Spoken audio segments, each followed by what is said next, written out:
Antes de ser uma pessoa que lida com dinheiro, primariamente você é uma pessoa que lida com a sua mente, suas emoções, com o seu corpo.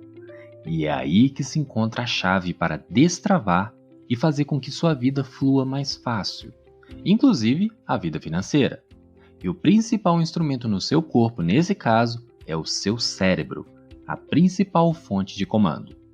Além da parte da instrução financeira, sobre como funcionam as ferramentas, técnicas e estratégias sobre dinheiro e investimento, existe a parte humana, emocional e comportamental, que define muita coisa, mesmo que você seja um super especialista em finanças.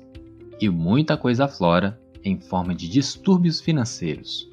No podcast anterior, tratamos sobre os distúrbios financeiros relacionados à rejeição financeira. Nesse episódio, vamos tratar dos distúrbios financeiros relacionados à adoração ao dinheiro. O Investidor Inteligente é o podcast sobre finanças e investimentos apresentado todas as semanas com um propósito muito especial: te ajudar a desenvolver uma visão mais elaborada em relação às suas finanças e te oferecer informações relevantes de qualidade sobre dinheiro, além de orientações e estratégias valorosas que podem te dar o clique necessário para você usar bem seus recursos financeiros, seja para solucionar seus desafios, seja para alcançar seus mais ambiciosos objetivos. Eu sou Felipe Souza, terapeuta financeiro especialista em inteligência financeira, treinador e palestrante, consultor e educador financeiro, o expert em finanças e investimentos do Dicas Curtas. Você me encontra nas diferentes redes sociais através do @FelipeSouzaBR. E qual é o meu propósito com o podcast? Meu propósito é destravar sua mentalidade e te ajudar a entender que a prosperidade também é para sua vida.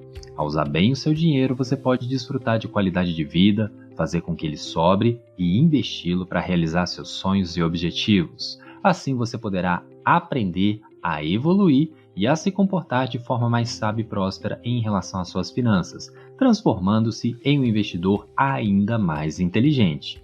Esse e os outros podcasts do Dicas Curtas são gratuitos. Portanto, você pode acompanhar e assinar agora o Investidor Inteligente nas diferentes plataformas de podcast, seja através do seu dispositivo Apple ou Android, sendo que você também pode encontrar o Investidor Inteligente pelos apps Spotify ou Deezer.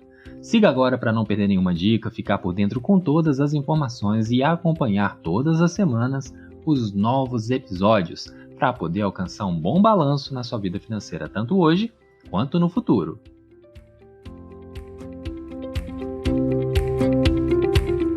Quer aprender como fazer o seu dinheiro trabalhar para você?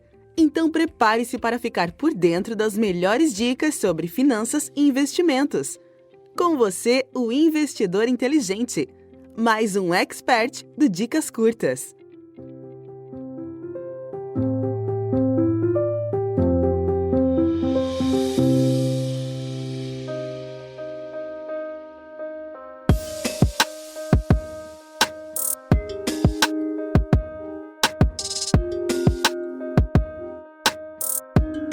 Os distúrbios relacionados à adoração ao dinheiro dão ao dinheiro uma importância desproporcional em todas as esferas: ganhá-lo, poupá-lo e gastá-lo. É daqui que surgem os preceitos que equiparam o dinheiro à segurança, ao valor próprio e ou à felicidade.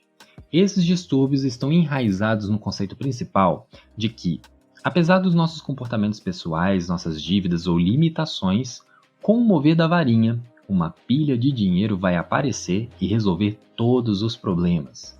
Nos distúrbios anteriores, demos a conotação do lobo mau, da bruxa má, da madrasta malvada, em que o dinheiro é mau. Aqui o dinheiro assume a conotação infantil da fada madrinha. E quais são os preceitos financeiros comuns, ou seja, as crenças mais comuns em casos de adoração ao dinheiro? Escute com atenção. Mais dinheiro ou mais bens me farão mais feliz.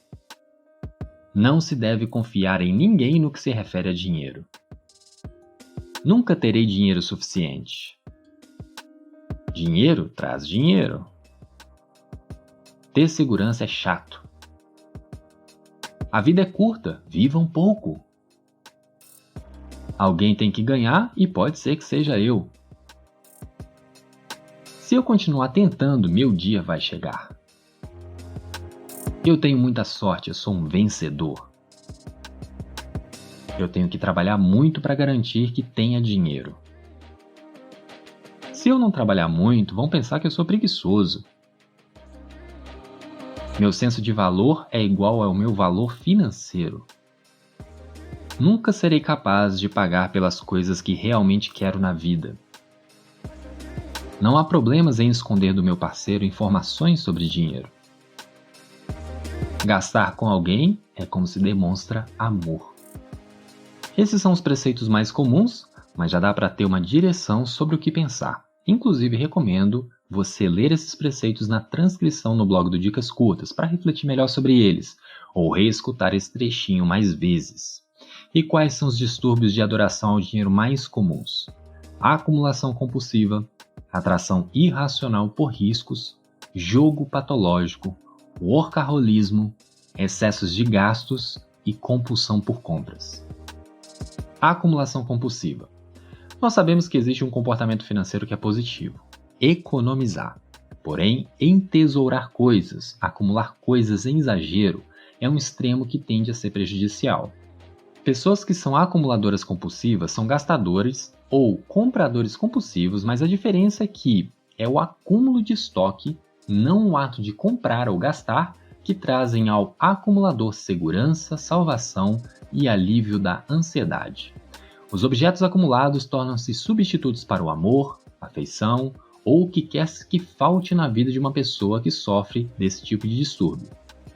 É uma coisa muito séria porque, como o acúmulo tende a acontecer, quanto mais bens ou itens tiver, o que quer que seja o tipo de objeto de acúmulo, mais gastos podem ter existido. Tive um cliente que adorava comprar objetos de decoração nas viagens que fazia, principalmente as internacionais. Até então não tem problema, pois tendemos a comprar coisas para nos lembrar ou para presentear pessoas queridas que não puderam estar conosco naquela situação. O problema, no caso dele, é que ele comprava muitas coisas e seu apartamento estava ficando bastante cheio de objetos das viagens, ocupando inclusive espaço para o simples transitar da família pela casa. Os acumuladores em geral têm uma história de escassez, abandono ou traição na infância, ou a combinação de fatores. Esse cliente especificamente teve episódios de ausência dos pais, que trabalhavam fora, e ele meio que cuidava dos irmãos menores. A ausência dos pais foi sendo inconscientemente substituída por coisas, que mais tarde estava se expressando nos itens decorativos em excesso das viagens que fazia.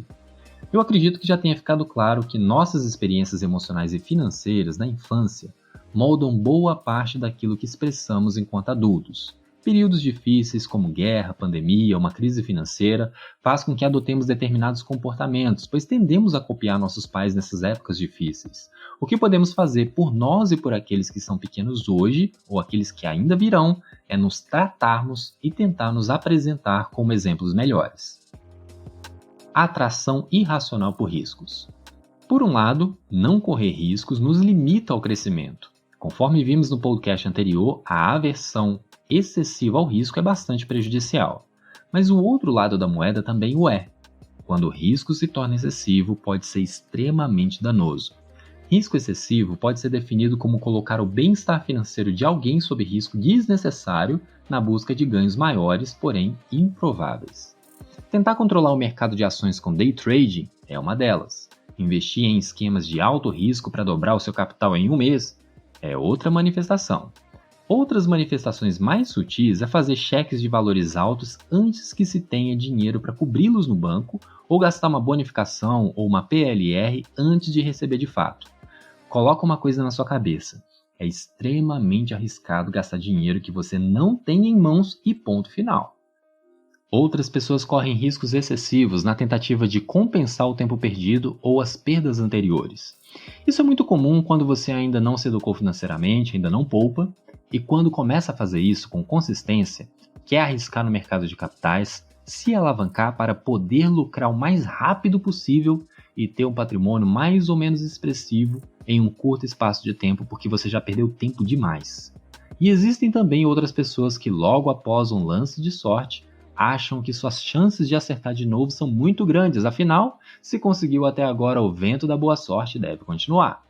E existem aqueles que usam risco excessivo para atenuar os sentimentos de vazio, de depressão ou ansiedade. Afinal, a descarga de adrenalina recebida na experiência ajuda essas pessoas a se sentirem energizadas, conectadas e completas, nem que seja por um momento.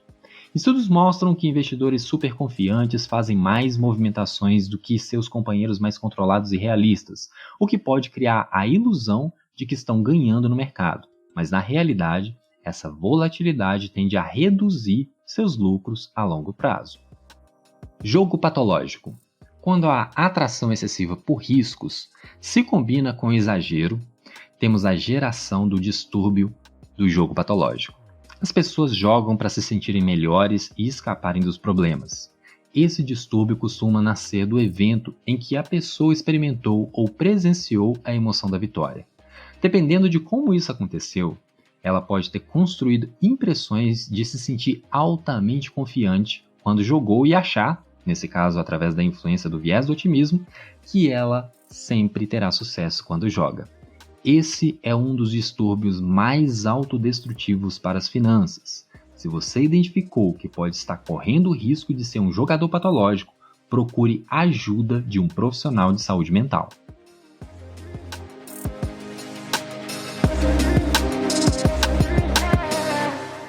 Workaholismo. O vício em trabalho é uma forma de adoração ao dinheiro. Os workaholics são tão imersos no trabalho que têm pouco tempo para investir na vida familiar, na própria saúde, na criação dos filhos, no lazer, no sono. E como resultado, conflitos conjugais, ansiedade, depressão, estresse, insatisfação no trabalho e problemas de saúde.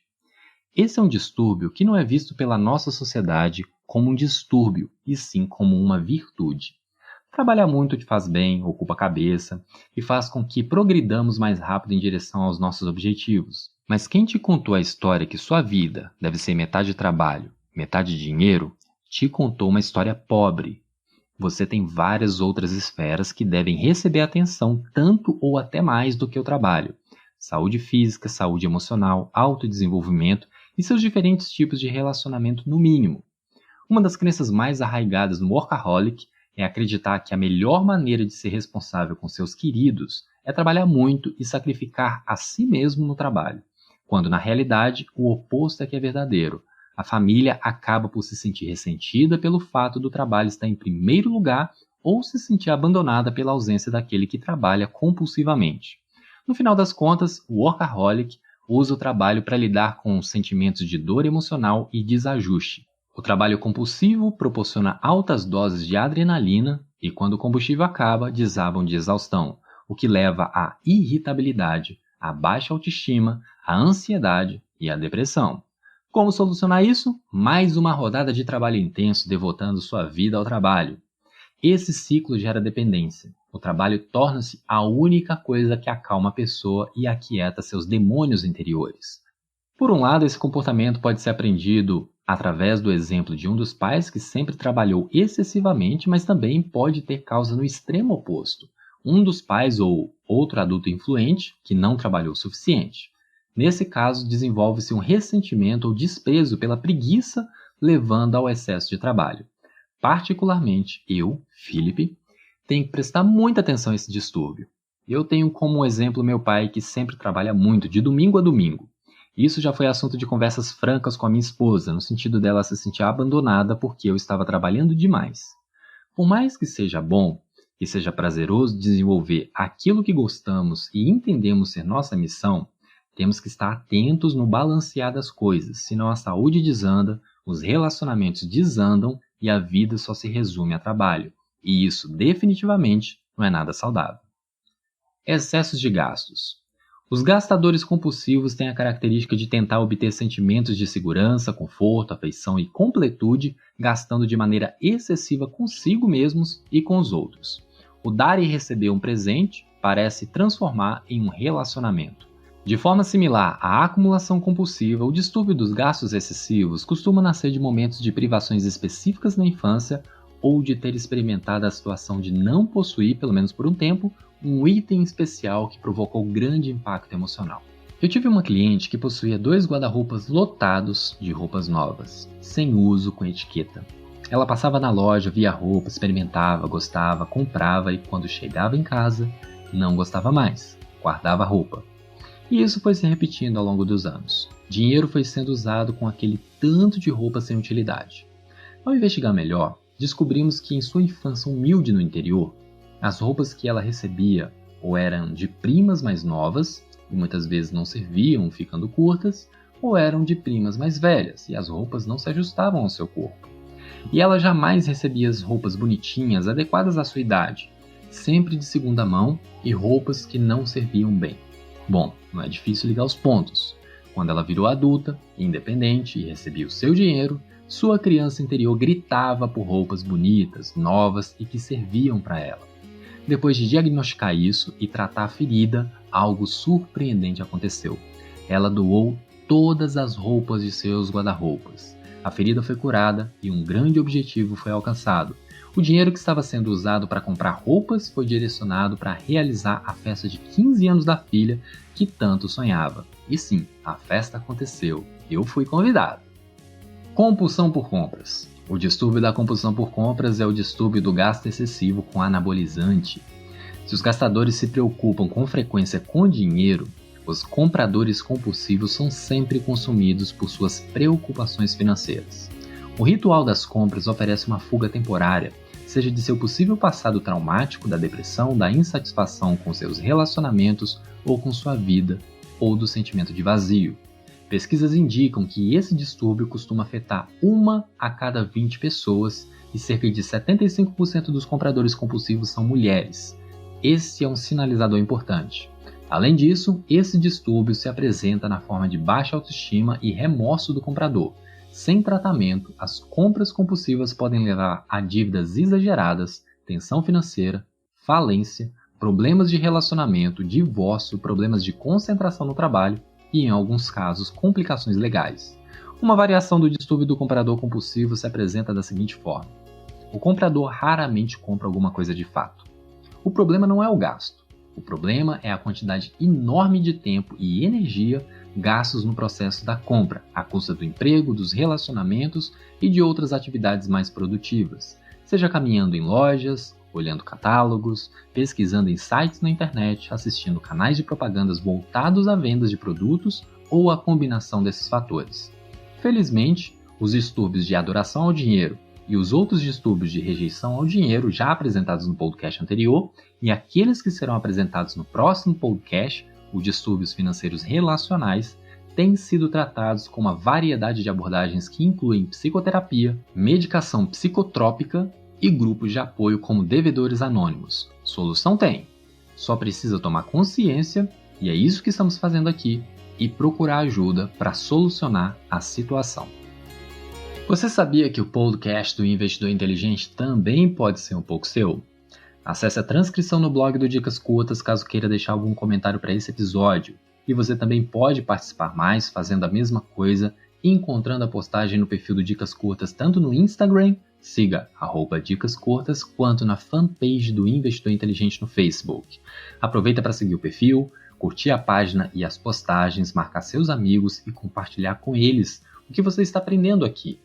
Caso queira, você também pode participar da comunidade exclusiva do Investidor Inteligente no Facebook, expondo suas dúvidas, dando suas sugestões de novos temas e apresentando postagens que agreguem à comunidade. Leia e esteja consciente das regras antes de ingressar no grupo, ok? Todos os links estão na transcrição no blog e na descrição dos episódios. Pense sobre o que tratamos aqui e coloque em ação o que você aprendeu, pois sem prática é só informação na sua cabeça. Lembre-se de cuidar bem de você, de sua família e de suas finanças. Que Deus te abençoe.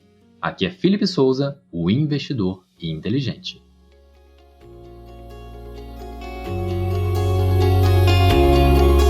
Dicas curtas. Dicas rápidas e fáceis de consumir.